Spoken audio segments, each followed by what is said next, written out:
बिस्मिल्लाहिर्रहमानिर्रहीम। अस्सलाम वालेकुम to all my dear students. उम्मीद है आप सब खैरियत से होंगे।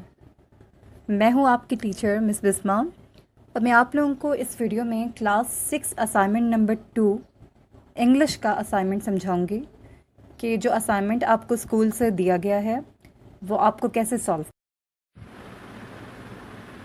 आपके असाइनमेंट का क्वेश्चन नंबर 1 है, make 5 sentences of present continuous tense. आपको 5 जुमले बनाने हैं प्रेजेंट कंटिन्यूस टेंस के, असर्टिव, नेगेटिव, इंटेरोगेटिव। यानी आप 5 जो जुमले बनाएंगे वो असर्टिव भी टाइप्स हों उनकी, वो नेगेटिव भी हों और वो इंटेरोगेटिव भी हों।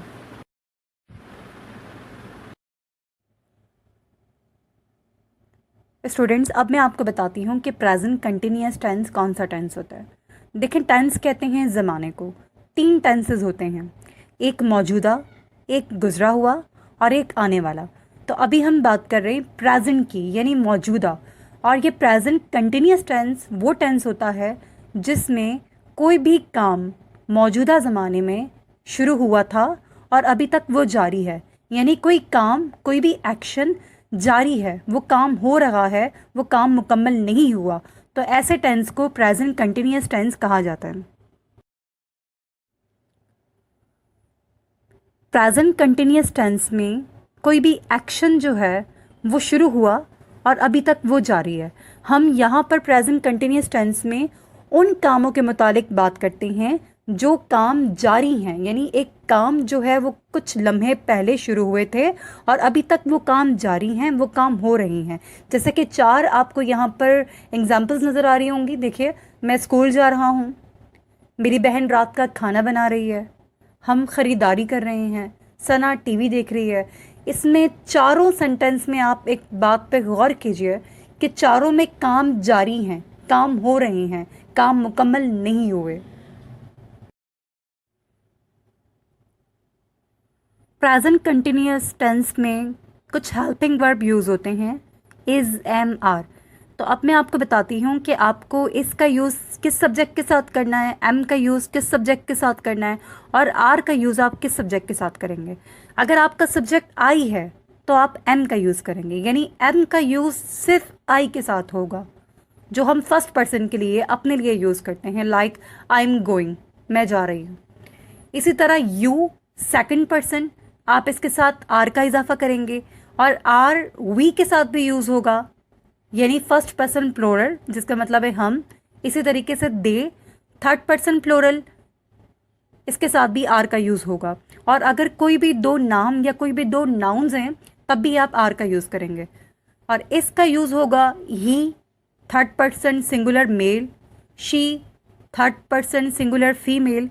इसके अलावा इट या कोई भी एक नाम, कोई भी एक नाउन, आप उसके साथ इसका यूज़ करेंगे।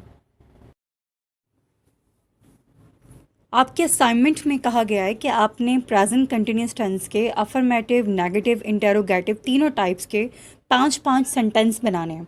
अब आप लोग इस वीडियो में आपको एक पिक्चर नज़र आ रही होगी जिसमें तीनों के फार्मूलाज लिखे हुए हैं, तीनों के फार्मूले लिखे हुए हैं कि आपको अफर्मेटिव सेंटेंस कैसे बनाना है, नेगेटिव कैसे बनाना है और इंटेरोगेटिव सेंटेंस कैसे बनाना है। अफर्मेटिव सेंटेंसेस के लिए आपको सबसे पहले सब्जेक्ट लगाना है, उसके बाद इज़, एम, आर का यूज़ करना है, जो कि मैं आपको स्टार्ट में बता चुकी हूँ कि आपको इज़, एम, आर का यूज़ कहाँ करना है। उसके बाद आपको वर्ब की फर्स्ट फॉर्म लगानी है आईएनजी के साथ और उसके बाद आपने ऑब्जेक्ट लगाना है। जैसा कि एग्जाम्पल देखिए, ही इज़ प्लेइंग फुटबॉल, वो फुटबॉल खेल रहा है। इसी तरह प्रेजेंट कंटिन्यूस के नेगेटिव सेंटेंसेस का फार्मूला देखिए कि आपने सब्जेक्ट के बाद इज़, एम, आर में से किसी एक हेल्पिंग वर्ब का यूज़ करना है, उसके बाद नॉट का इजाफा करना है क्योंकि ये नेगेटिव सेंटेंसेस हैं, इनकारिया जुमले हैं। उसके बाद आपने वर्ब की आईएनजी फॉर्म और लास्ट में ऑब्जेक्ट। एग्जाम्पल देखिए, he is not playing football, वो फुटबॉल नहीं खेल रहा। अब आते हैं इंटेरोगेटिव सेंटेंसेस की तरफ, यानी जिसमें कुछ क्वेश्चन किया जा रहा होता है किसी भी काम, किसी भी एक्शन के मुतालिक। उसका फार्मूला देखिए प्रेजेंट कंटिन्यूस टेंस के इंटेरोगेटिव का। आपने जो हेल्पिंग वर्ब आप अफर्मेटिव में और नेगेटिव में सब्जेक्ट के बाद लगा रहे थे, अब आपने इंटेरोगेटिव में वो हेल्पिंग वर्ब शुरू में लगाने हैं।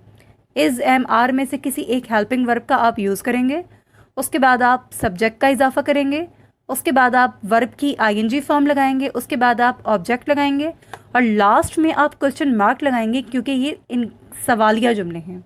एग्जाम्पल देखिए, इज़ ही प्लेइंग फुटबॉल, क्या वो फुटबॉल खेल रहा है। इसी तरीके से आपने 5 जुमले बनाने हैं, 5 सेंटेंस बनाने हैं तीनों टाइप्स के साथ। आपके असाइनमेंट में कहा गया है कि आपने प्रेजेंट कंटिन्यूस टेंस के अफर्मेटिव, नेगेटिव, इंटेरोगेटिव तीनों टाइप्स के 5-5 सेंटेंस बनाने हैं। अब आप लोग इस वीडियो में आपको एक पिक्चर नज़र आ रही होगी जिसमें तीनों के फार्मूलाज लिखे हुए हैं, तीनों के फार्मूले लिखे हुए हैं कि आपको अफर्मेटिव सेंटेंस कैसे बनाना है, नेगेटिव कैसे बनाना है और इंटेरोगेटिव सेंटेंस कैसे बनाना है। अफर्मेटिव सेंटेंसेस के लिए आपको सबसे पहले सब्जेक्ट लगाना है, उसके बाद इज़ एम आर का यूज़ करना है, जो कि मैं आपको स्टार्ट में बता चुकी हूँ कि आपको इज़ एम आर का यूज़ कहाँ करना है। उसके बाद आपको वर्ब की फर्स्ट फॉर्म लगानी है आईएनजी के साथ और उसके बाद आपने ऑब्जेक्ट लगाना है। जैसा कि एग्जाम्पल देखिए, ही इज़ प्लेइंग फुटबॉल, वो फुटबॉल खेल रहा है। इसी तरह प्रेजेंट कंटिन्यूस के नेगेटिव सेंटेंसेस का फार्मूला देखिए कि आपने सब्जेक्ट के बाद इज़ एम आर में से किसी एक हेल्पिंग वर्ब का यूज़ करना है, उसके बाद नॉट का इजाफा करना है क्योंकि ये नेगेटिव सेंटेंसेस हैं, इनकारिया जुमले हैं। उसके बाद आपने वर्ब की आईएनजी फॉर्म और लास्ट में ऑब्जेक्ट। एग्जाम्पल देखिए, he is not playing football, वो फुटबॉल नहीं खेल रहा। अब आते हैं इंटेरोगेटिव सेंटेंसेस की तरफ, यानी जिसमें कुछ क्वेश्चन किया जा रहा होता है किसी भी काम, किसी भी एक्शन के मुतालिक। उसका फार्मूला देखिए प्रेजेंट कंटिन्यूस टेंस के इंटेरोगेटिव का। आपने जो हेल्पिंग वर्ब आप अफर्मेटिव में और नेगेटिव में सब्जेक्ट के बाद लगा रहे थे, अब आपने इंटेरोगेटिव में वो हेल्पिंग वर्ब शुरू में लगाने हैं। इज़ एम आर में से किसी एक हेल्पिंग वर्ब का आप यूज़ करेंगे, उसके बाद आप सब्जेक्ट का इजाफा करेंगे, उसके बाद आप वर्ब की आईएनजी फॉर्म लगाएंगे, उसके बाद आप ऑब्जेक्ट लगाएंगे और लास्ट में आप क्वेश्चन मार्क लगाएंगे क्योंकि ये इन सवालिया जुमले हैं। एग्जाम्पल देखिए, इज़ ही प्लेइंग फुटबॉल, क्या वो फुटबॉल खेल रहा है। इसी तरीके से आपने 5 जुमले बनाने हैं, 5 सेंटेंस बनाने हैं तीनों टाइप्स के साथ। आपके असाइनमेंट का क्वेश्चन नंबर 2 है, right the meanings and make sentences of the given words. आपको कुछ वर्ड्स दिए गए हैं, आपने उर्दू में मीनिंग लिखनी है उनकी और 7 सेंटेंस बनाने हैं। आपको जो वर्ड्स दिए गए हैं उनमें एक वर्ड पॉसिबल है, आपको आपकी स्क्रीन पे नज़र आ रहा होगा कि पॉसिबल, उसकी मीनिंग मुमकिन, और 7 sentence, is it possible to end war, क्या ये मुमकिन है कि जंग ख़त्म हो। आपके असाइनमेंट का क्वेश्चन नंबर 3 है, read the poem and count how many lines and stanzas there are, write the numbers in the given space. आपको आपके असाइनमेंट में एक पोइम दी गई है जो आपको आपकी स्क्रीन पे भी नज़र आ रही होगी। यही पोइम दी गई है आपको असाइनमेंट में। आपने इस पोइम को पढ़ना है और आपने लाइंस काउंट करनी है कि इस पोइम की लाइंस कितनी हैं और स्टैंजास कितने हैं।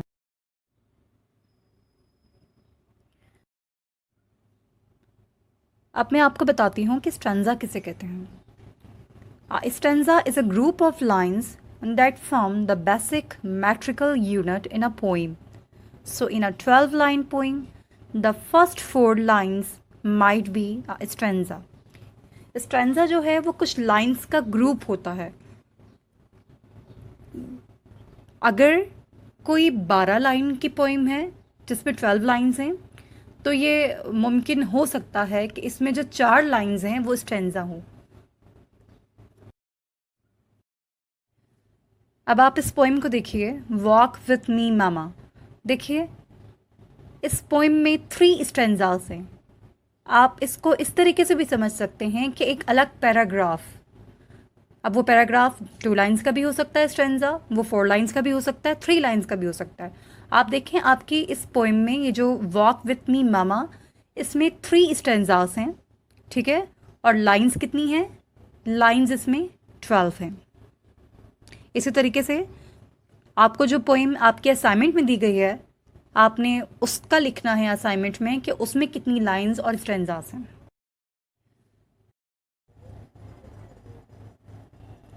आपके असाइनमेंट का क्वेश्चन नंबर 4 है, right the एंटोनियम्स of given words. आपको कुछ वर्ड्स दिए गए हैं, आपने उनकी एंटोनियम्स बनानी है, यानी ज़िद लिखनी है। जैसा कि एक वर्ड है उन वर्ड्स में लाइक, जिसका मतलब होता है पसंद करना, इसकी ज़िद होगी डिसलाइक, नापसंद करना।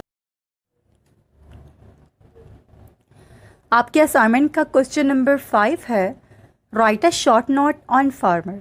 आपको किसान पर एक मुख्तसर सा नोट लिखना है, यानी किसान क्या करते हैं, किसान का क्या काम है, वो कैसी ज़िंदगी गुजारते हैं और वो हमारे मुल्क को और हमें क्या फ़ायदा पहुंचाते हैं। ठीक है, कुछ एग्जांपल्स आपको यहाँ नज़र आ रही होंगी। Farmers have great importance in our society.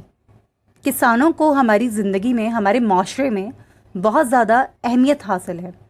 They are the ones who provide us food to eat. ये वो लोग हैं जो हमें खाने के लिए ग़िज़ा मुहैया करते हैं। Farmers are the backbone of our society. जो किसान हैं वो हमारे माशरे की रीढ़ की हड्डी होते हैं। आपने तकरीबन फार्मर पर 8 to 9 लाइंस लिखनी है। आपके असाइनमेंट का क्वेश्चन नंबर 6 है, learn and right few sentences in daily using routine from Wali memorial public schools YouTube channel. आपके स्कूल ने एक यूट्यूब चैनल मुतारिफ़ करवाया है। आप यूट्यूब पर जाके वली मेमोरियल पब्लिक स्कूल लिखेंगे तो आप इजीली अपने स्कूल का चैनल ढूंढ लेंगे। आपके स्कूल के यूट्यूब चैनल पर एक वीडियो अपलोड होगी डेली रूटीन के हवाले से, जो क्लास 6, क्लास 7, क्लास 8 तीनों क्लासेस के लिए वो वीडियो अपलोड की जाएगी, जहाँ पे कुछ ऐसे सेंटेंस होंगे उस वीडियो में जो आप लोग अपनी डेली लाइफ रूटीन में उसे यूज़ कर सकते हैं। आप उन सेंटेंसेस को अपने असाइनमेंट में भी लिखें और उन सेंटेंसेस को आप डेली लाइफ में यूज़ करें, उसकी प्रैक्टिस करें।